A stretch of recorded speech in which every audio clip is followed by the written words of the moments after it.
HIDCO, Mr. Dwivedi, Shashank, other officers, engineers and staffs, NKD এর দায়িত্বে আছেন আলাপন বন্দ্যোপাধ্যায়, আমার এখানে আছেন বিধাননগর কমিশনারেটের কমিশনার মুকেশ, আমার সহকর্মী সুজিত বোস, কৃষ্ণা, তাপস চ্যাটার্জি, সব্যসাচী, অদিতি মুন্সি, ভূষণ গুপ্ত এবং পিডব্লিউডির পক্ষ থেকে আছে অন্তরা, আরো অনেকেই আছেন। সবাইকে অসংখ্য ধন্যবাদ। আমরা আজকে বিশেষ করে 5টা বড় প্রকল্পের উদ্বোধন করলাম, যাতে খরচ হয়েছে প্রায় 455 কোটি 50 লক্ষ টাকা। কাজগুলো কমপ্লিট হয়ে গেছে। নিউ টাউনে বিশেষ করে যারা গরিব মানুষ, ইকোনমিক ব্যাকওয়ার্ড ক্লাস, তাদের জন্য 2টো বড় আবাসন প্রকল্প হচ্ছে এবং আর একটা হচ্ছে কম ইনকাম গ্রুপ যারা আছেন তাদের জন্য হচ্ছে, মানে বাড়ি হয়ে গেছে, হচ্ছে মানে হয়ে গেছে। বড় আবাসন প্রকল্প যেটা ইডব্লিউএস বলেন, ইকোনমিক্যালি উইকার সেকশন, এবং এলআইজি যেটাকে আমরা বলি লোয়ার ইনকাম গ্রুপ, মোট 7 একর জমিতে 290 কোটি টাকা খরচ করে এগুলো তৈরি হয়েছে। এবং এখানে 1210টা ফ্ল্যাট আছে। অনেক মানুষকে সংস্থান দিতে পারবে, মাথা গোজার ঠাই। যেটা ইকোনমিক উইকার সেকশন ক্লাস আছে ক্যাটাগরিতে তৈরি হয়েছে 15 তলা, G+14। আমি তার নাম দিয়েছি নিজন্য, কারণ ওটা নিজেদের হয়ে যাবে নবান্নের সাথে মিলিয়ে। ইডব্লিউএস ক্যাটাগরি, এবার বললাম যেটা আমাদের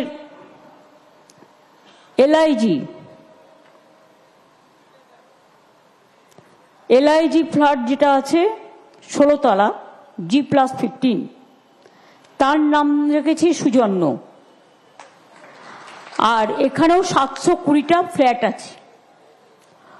মোট টোটাল 1210টা ফ্ল্যাট তৈরি করা হয়েছে। যারা ইকোনমিক উইকার সেকশন এবং এলআইজিতেও যারা আছেন, জমি কিন্তু সরকার দিয়েছে, জমির দাম কিন্তু নেওয়া হয়নি। 2 হচ্ছে এছাড়াও সাবসিডি দিয়ে বাজারের যা দাম তার থেকে অনেক কম দামে এই ফ্ল্যাটগুলো আপনারা পাবেন, বাজার মূল্য থেকে অনেক কম দামে।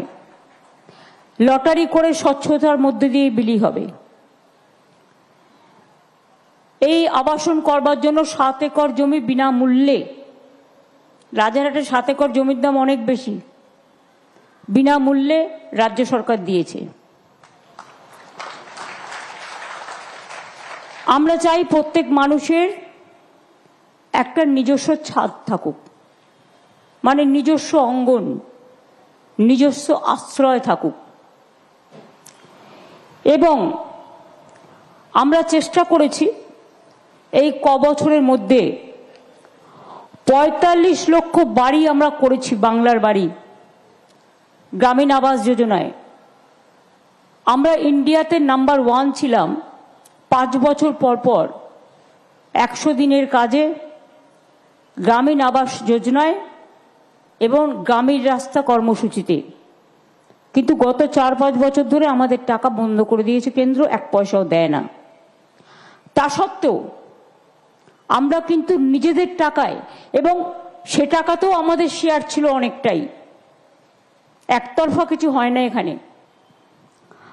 এবং এখন তো সব বন্ধ, আমাদের পাওনা টাকা আমরা পাচ্ছি না। তা সত্ত্বেও আমাদের রাজ্যের টাকায় সরকারি কোষাগার থেকে 12 লক্ষ বাংলার বাড়ির টাকা ইতিমধ্যেই আমরা দিয়ে দিয়েছি। এবং 16 লক্ষ মানুষ আরও যারা লিস্টে আছেন তারা ডিসেম্বর মাসে পেয়ে যাবেন একটা কিস্তি, আর একটা কিস্তি মে মাসে পাবেন, অর্থাৎ আরও 28 লক্ষ যোগ হলো। এরপরে যেটুকু বাদবাকি থাকবে সেটা আমরা ফেজ বাই ফেজ করে দেব। এছাড়াও দুস্থ সংখ্যালঘু মহিলাদের জন্য প্রায় 2,60,000 বাড়ি আলাদা হয়েছে। এটাতেও খরচা হয়েছে 2,500 কোটি টাকা। চা সুন্দরী প্রকল্পে, মানে আমরা বিশেষ করে যেখানে চায়ের বাগান, সেই বাগানের যাতে তারা থাকতে পারে সেই জন্য চা সুন্দরী প্রকল্প তৈরি করেছি। চা সুন্দরী এক্সটেনশন প্রকল্পে আমরা জমিটা দিই তাদের, এখন বাড়ির টাকাও দেয়া হচ্ছে, এবং প্রায় 24,000 মানুষ, এই বাড়ি কিন্তু 24,000-এর বেশি পরিবারকে দেয়া হয়ে গেছে ইতিমধ্যেই, বাদবাকিও রেডি হচ্ছে সব। রানীগঞ্জের কয়লা খনিতে অ্যাক্সিডেন্ট প্রোন এরিয়া, দীর্ঘ দিন ধরে যে কোনো দিন ধস নামলে 20,000 মানুষের মৃত্যু হতে পারে। বারবার কেন্দ্রীয় সরকারকে বলে কোনো লাভ হচ্ছিল না, তাই আমরা অন্তত চেষ্টা করেছি অন্ডাল, জামুরিয়া ও বারাবণী এলাকায় বসবাসকারী 29,000 পরিবারের পুনর্বাসনের ব্যবস্থা আমরা করেছি। যদিও এগুলো কোল হচ্ছে সেন্ট্রাল সাবজেক্ট, কয়লা খনি এরিয়ায় এদের জন্য বাড়ি করে দেওয়া হয়েছে। এটাও কিন্তু আমরা করে দিয়েছি প্রায় 29,000 পরিবারকে। এই বাড়ির জন্য জমিটাও কিন্তু আমরাই দিয়েছি। এই যে আজকে আপনাদের এখানে প্রকৃতি তীর্থ হয়েছে, যেটা ইকো ট্যুরিজম পার্ক, বিশ্ব বাংলা কনভেনশন সেন্টার হয়েছে, ওয়াক্স মিউজিয়াম হয়েছে, অনেক কিছু হয়েছে পাশাপাশি, এবং প্রতিদিনই প্রচুর মানুষ এখানে যাতায়াত করেন, কিন্তু তাদের গাড়ি রাখার কোনো জায়গা ছিল না। এখানে ওখানে সেখানে রাখে। বিয়ে বাড়িও আছে ইকো ট্যুরিজম পার্কে, কত লোক আসে। সেই জন্য আমরা একটা মাল্টি লেভেল কার পার্কিং ফেসিলিটির উদ্বোধন করলাম। এটার আমি নাম দিয়েছি সুসম্পন্ন, কারণ আমাদের আলিপুরে একটা আমি করে দিয়েছি, সেটার নাম সম্পন্ন, আর এটার নাম সুসম্পন্ন। এখানে 8টি ফ্লোর আছে, 2 একর জমির ওপর 1,500-র বেশি গাড়ি এখানে থাকবে, রাখতে পারবেন। এর জন্য 141 কোটি টাকা খরচা করা হয়েছে, এবং একেবারে বিশ্ব বাংলা সেন্টার থেকে রূপান্ন সব জায়গাতেই, চিড়িয়াখানা, আলিপুর মিউজিয়াম, ধনধান্য, উত্তীর্ণ, সৌজন্য, ওদের নিয়ে যেমন আলিপুরে করে দিয়েছি সম্পন্ন, রাধারহাট এবং নিউ টাউনের মানুষের জন্য তাদের যাতায়াত, এবং অনেক বাইরের মানুষও আসেন। ইন্টারন্যাশনাল অনেক কমিশন মানে কনফারেন্স এখানে হয়, কিন্তু তাদের কার পার্কিংয়ের জায়গার অভাব ছিল, কাজেই এটাও করে দেওয়া হলো। আর যেটা ইকো আরবান ভিলেজ সংলগ্ন যে এলাকাটা আছে, শিশুদের জন্য আপনারা দেখেছেন নানা রকম অ্যারেঞ্জমেন্ট করা হয়েছে, এবং সেখানে একটা লেকও আছে। শুধু তাই নয়, 200 আসন বিশিষ্ট মুক্ত মঞ্চ আছে, শিশুদের জন্য বিনোদন পার্ক আছে, 150 মিটার দৈর্ঘ্য হাঁটার জায়গা আছে, কারণ এখন আমি যাই করি আমি কিন্তু হাঁটার জায়গা রেখে দিই পাথওয়ে। এছাড়াও ক্যাফেটেরিয়া, ফুড কিয়স্ক সব কিছু আছে। যেহেতু ওখানে লেক, এবং আগামী দিন নৌকা টৌকাও রাখবে নিশ্চয়ই চলবার জন্য, তাই আমি ওটাকে নাম দিয়েছি তরণ্য। তরি থেকে এসছে কথাটা তরণ্য, হয়তো নতুন শব্দ, কিছু করার নেই, শব্দ তৈরি হয়ে যায় কাজের মধ্যে দিয়ে। এটাতেও আমাদের প্রায় 10 কোটি টাকা, অ্যাবাউট 10 crores খরচা হয়েছে, এবং এটা একটা সামাজিক মিলনস্থলও হবে, মানুষের নিঃশ্বাস নেওয়ার একটা জায়গা হবে, ছোট ছোট প্রোগ্রাম যেগুলো হয় 200 মুক্ত মঞ্চে স্থানীয় মানুষরা, বাইরের মানুষরাও করতে পারবে। এর আগেও আমরা Rabi Tirtha, Nazrul Tirtha, Kolkata gate, aircraft museum, wax museum, eco tourism park সব কিছুই করে দিয়েছি। এই জায়গাটা নতুনভাবে সেজে গেছে। আর জল্পেশ মন্দির হচ্ছে একটা বড় শিব মন্দির। উত্তরবঙ্গে জল্পেশ শিব মন্দির খুব পপুলার। তাদের আগেই, কিছুদিন আগে আমি গেস্ট হাউসের উদ্বোধন করেছি আমাদের টাকায়। স্কাই ওয়াক করে দিয়েছি।